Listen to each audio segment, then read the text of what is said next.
నమస్తే అండి. నేనండి మీ Vijaya Pratap Reddy, AP state food commission chairman. ప్రభుత్వం కర్తవ్యం బాగా చదువు చెప్పడం తప్ప పుస్తకాలు ఇవ్వడం, బట్టలు కుట్టించడం, అన్నం పెట్టడం కాదండి. సరే, పిల్లలకు భోజనం పెట్టడం ఏంటంటే వాళ్ళ భోజనాలు వాళ్ళు తెచ్చుకోవడం మానేమానండి. అంటే పిల్లలకు భోజనం పెట్టి పుస్తకాలు ఇచ్చి యూనిఫార్మ్ జిన్ని ఇస్తే వాడు చదువుతాడా? శోభనం పెళ్లి కొడుకులో మంచం ఎక్కువ కూర్చుంటాడు. శోభనం పెళ్లి కొడుకు, గాడిద గుడ్డు, అందరినీ అవమానించినట్టుగా మాట్లాడడం అనేది బాధాకరం. నమస్తే అండి. నేనండి మీ Vijaya Pratap Reddy, AP state food commission chairman. ఒక చిన్న విషయం మీద నాకు 2 రోజుల నుంచి చాలామంది అడుగుతూ ఉన్నారు, ఎందుకంటే రిలేటెడ్ సబ్జెక్ట్ కాబట్టి. గరికపాటి గారు కొన్ని వ్యాఖ్యలు చేశారు. డొక్కా సీతమ్మ బడి భోజన పథకం, మధ్యాహ్న భోజన పథకం గురించి కొన్ని మాటలు మాట్లాడారు. వాటి గురించి మీ స్పందన ఏంటి సార్ అని, ఎందుకంటే నా రిలేటెడ్ కాబట్టి నేను కొంచెం క్లారిటీ ఇస్తానండి. అంటే ఆయన చెప్పారు, ఆయన చెప్పడం వల్ల కొన్ని లక్షల కోట్ల మంది వింటుంటారు. కొంచెం వాట్ ఈజ్ వాట్ ఏంటి అనేది, అంటే వాళ్ళకి అంత అవగాహన ఉండకపోవచ్చు, ప్రజలకు కూడా అన్ని విషయాలు తెలియాలి అనే ఒక ఉద్దేశంతో నేను ఈరోజు మీ ముందుకు రావడం జరిగింది. దాంట్లో భాగంగా ఒక్కసారి ఆయన ఏం మాట్లాడారు అనేది ఒక్కసారి మనం చూద్దామండి. మధ్యాహ్న భోజనం ముఖ్యమైనది, చదువు మధ్యాహ్నం అయిపోయింది. చదువువాడికి అక్కల భోజనంలో గుడ్డిట్టారా, గడిది గుడ్డిట్టారా, అన్నం తినేవాడు కొడుకుడు పెట్టడం ఏంటంటే బుద్ధి ఉందా లేదా? చదువుకోమని లేకపోతే వెళ్ళిపోమని చెప్పేవాడు. కొడుకుడు కోసం వస్తాను, అదే ఈ గుడ్లు లెక్క రాయాలి మాస్టర్లు, వాళ్ళ కర్మ కాలిపోయి. చదువు చెప్పక్కల్లా, ఎన్ని గుడ్లు వెళ్ళాయి, ఎన్ని గుడ్లు మిగిలాయి, ఎన్ని గుడ్లు మధ్యలో పేలాయి, ఎన్ని గుడ్లు ఈ మాస్టర్ తినేసాడు. ఇంక వీడు చదువు ఎందుకు చెబుతాడండి? సరే, పిల్లలకు భోజనం పెట్టడం ఏంటంటే వాళ్ళ భోజనాలు వాళ్ళు తెచ్చుకోవడం మానేమానండి. అంటే పిల్లలకు భోజనం పెట్టి పుస్తకాలు ఇచ్చి యూనిఫార్మ్ జిన్ని ఇస్తే వాడు చదువుతాడా? శోభనం పెళ్లి కొడుకులో మంచం ఎక్కువ కూర్చుంటాడు. ఎందుకు చదువుతాడు వాడు? విద్యార్థికి ఎన్ని సౌకర్యాలా అవసరమా? చదువు రావట్లేదు ఎవరికి, భోజనాలే వస్తున్నాయి. పైగా అందులో బల్లి పడింది, పిల్లి పడింది, పడదా?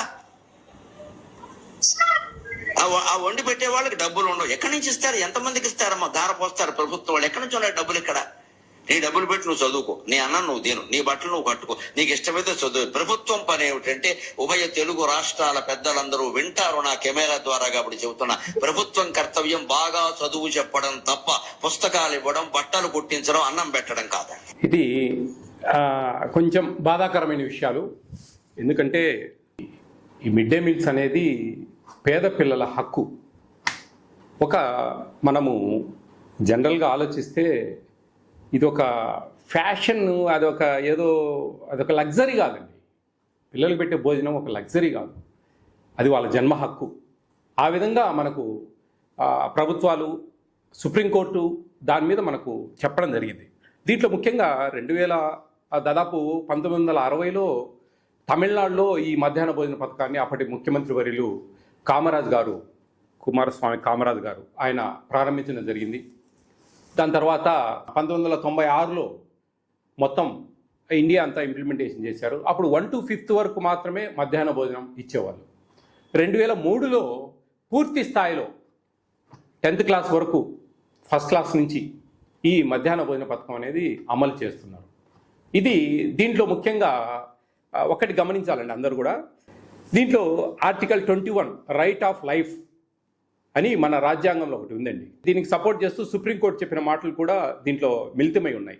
అదేమిటంటే, జీవితం అంటే కేవలం బ్రతకడం కాదండి, గౌరవంగా బ్రతకడం, ఆరోగ్యకరమైన పోషకాహారం, కనీస జీవన ప్రమాణాలు అందులో భాగంగా ఉంటాయి. అంటే ప్రభుత్వం జనానికి రేషన్ ఇవ్వటం, పిల్లలకు పౌష్టికాహారం అందివ్వటం దానమో దయో అలాంటివి కాదండి, అది వాళ్ళ హక్కు. భారతదేశంలో పుట్టినందుకు మనకు అది ఒక హక్కుగా పరిగణించారు. ఆరోగ్యంగా జీవించే హక్కు, రైట్ ఆఫ్ ఎడ్యుకేషన్ యాక్ట్ అని ఇంకోటి ఉంది దీంట్లో. విద్య అంటే కేవలం పుస్తకాలు కాదండి, పుస్తకాలు మాత్రమే కాదు, దీంట్లో చాలా మిళితమై ఉన్నాయి. పిల్లాడు క్లాసులో కూర్చునే ప్రతి స్థితి కూడా, ఒక పక్క కడుపు కాల్చుంటే మధ్యాహ్న భోజనం లేకుండా విద్య హక్కు నెరవేరదండి. దాంట్లో చాలా ఇబ్బంది వస్తుంది.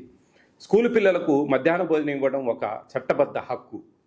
ఇక్కడ ఇవ్వచ్చు అనడం లేదు, ఇవ్వాలి అంటోంది చట్టం. 2001లో సుప్రీంకోర్టు ఆఫ్ ఇండియా ఒక కీలక ఆదేశం ఇచ్చింది. పిల్లలకు డ్రై రేషన్ కాదు, వండిన భోజనం ఇవ్వాలి. ఈ తీర్పుతో మిడ్ డే మీల్ స్కీమ్ దేశవ్యాప్తంగా ఒక బలమైన హక్కుగా మారింది. ఇదేదో రాజకీయ నిర్ణయం కాదండి, ఇది న్యాయ వ్యవస్థ బలపరిచిన హక్కు. అది గమనించాలి ప్రతి ఒక్కరు కూడా.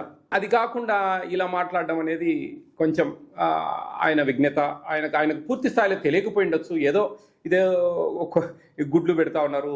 గుడ్లు అనేది పౌష్టికాహారం అండి. పిల్లలు బాగా సంతోషంగా భోంచేసి రావాలనేది. దీంట్లో కొన్ని లెక్కలు ఉన్నాయండి. ఇది కేంద్ర రాష్ట్ర ప్రభుత్వాలు మిళితంగా ఇస్తున్న మధ్యాహ్న బడి భోజన పథకం. National food security act implementation అనేది ఒక కమిషన్ నియమించారు.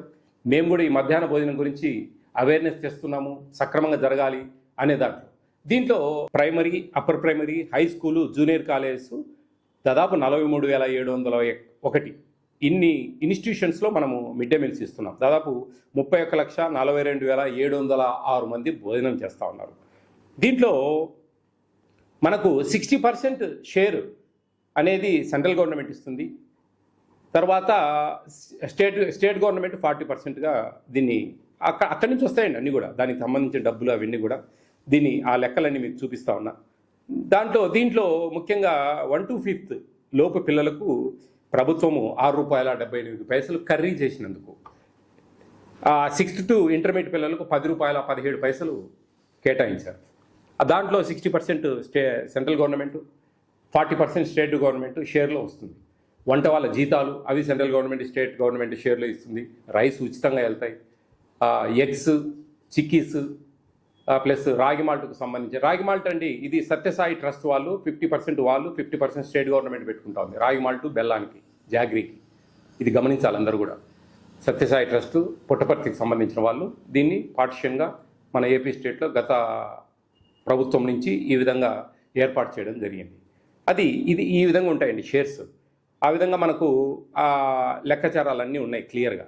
ఇవన్నీ గమనించాలి అందరూ కూడా. ఏదో దానమో ధర్మమో భిక్షమో పెట్టట్లేదండి. ఈ భారతదేశంలో పుట్టినందుకు ఒక హక్కు.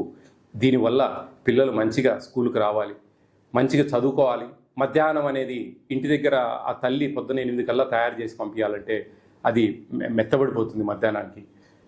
తర్వాత అవి మెత్తబడిపోయిన తర్వాత ఆ చీమలు పట్టడము, లేదా కోతులు తెగపడము, వాటికి ఇదంతా ఇది పెట్టడం వల్ల ఆ తల్లికి కూడా భారం తగ్గుతుంది. మంచిగా పిల్లలను పొద్దున్నే తయారు చేసి పంపిస్తుంది. వీళ్ళకి మంచి డైలీ 5 రోజులు 5 ఎగ్స్, సాటర్డే ఒక స్వీట్ పొంగల్ ఇస్తారు. ఆ ఎగ్స్ తినడం వల్ల పిల్లలు కొంచెం ఎదిగే పిల్లలండి, ఆరోగ్యంగా ఉండాలి. పేద పిల్లలండి, మనకేమి పేద పిల్లలకి ఇస్తున్న దాన్ని కూడా మనము డబ్బులతో లెక్కాచారాలు వేస్తూ ఉన్నామంటే కొంచెం అర్థం చేసుకోవాలా. ఇది నాకైతే కొంచెం బాధించింది నా మనసు. ఎందుకంటే నేను ఇంత అవేర్ చేసి ఇంత తిరిగి కరెక్ట్గా పెట్టాలా అని చెప్పేసి ఇంత మేము న్యాయబద్ధంగా ఫుడ్ సెక్యూరిటీ యాక్ట్ అనేది ఎలా దీంట్లో చాలా సిస్టమ్ ఉంటుంది. ఒక బాయిల్డ్ ఎగ్ ఇవ్వలేదు, లేదా ఒక పూట భోజనం పెట్టలేదు ఒక స్టూడెంట్కు, అర్హత కలిగిన పిల్లవాడికి అంటే వాళ్ళు మాకు ఒక పిటిషన్, ఒక లెటర్ పెడితే కనుక 125% ఫైన్ వేస్తుంది ఏపీ స్టేట్ ఫుడ్ కమిషన్. ఆ తప్పులు ఏమైనా చేస్తే కన్నా ఏదైనా అక్కడ మా చిన్నగా అవిని పెట్టకపోవడము, అవి అమ్ముకోవడం అలా చేస్తే సస్పెండ్ చేయమని చెప్పి మేము డీజీఆర్ఓ, డిస్ట్రిక్ట్ గ్రీవెన్స్ రిడ్రెసల్ ఆఫీసర్ జేసీ గారు, మాకు జాయింట్ కలెక్టర్ గారు మాకు ఫుడ్ కమిషన్కు డీజీఆర్ఓ ఆయనకు రికమెండ్ చేసి సస్పెండ్ చేయించచ్చు, ఫైన్లు వేస్తాం. ఇవన్నీ ఉన్నాయండి దీంట్లో. ఇవి ఇన్ని సుమోటోగా తీసుకుని కేసులు పెడతాం. ఇంత వ్యవస్థను మీరు నిర్వీర్యంగా ప్రభుత్వాల దగ్గర డబ్బులు ఎక్కడున్నాయి? కేంద్ర రాష్ట్ర ప్రభుత్వాలకు కొన్ని కోట్ల మంది ట్యాక్సులు కడతా ఉంటే ఇటువంటి పిల్లలు కొంచెం భవిష్యత్తులో బాగా పైకి రావాలి అంటే అన్నం ఏందండి అది? నిత్య పెళ్లి కొడుకు, శోభనం పెళ్లి కొడుకు, గాడిద గుడ్డు, అందరినీ అవమానించినట్టుగా మాట్లాడడం అనేది బాధాకరం. మనం ఏదైనా రికమెండ్ చేయండి, ఇంకా మీరు ఏ విధంగా పెడితే బాగుంటుంది. ఈరోజు ఏజెన్సీలు వండుతూ ఉన్నాయి, వంట ఏజెన్సీలు, వాళ్ళకే బిల్స్ అన్నీ వస్తాయి. ఇప్పుడు మన వైఎస్ఆర్ కడప డిస్టిక్లో ఒక 2 పైలట్ కార్యక్రమాల కింద సీకే దిన్నె, జమ్మలమడుగులో స్మార్ట్ కిచెన్ అని చెప్పి స్టార్ట్ చేసి ఆ చుట్టుపక్కల ఉండే, ఆ మండలంలో చుట్టుపక్కల ఉండే ఒక మండలానికి అట్లా అందరికీ ఆటోల ద్వారా సప్లై చేస్తూ ఉన్నారు.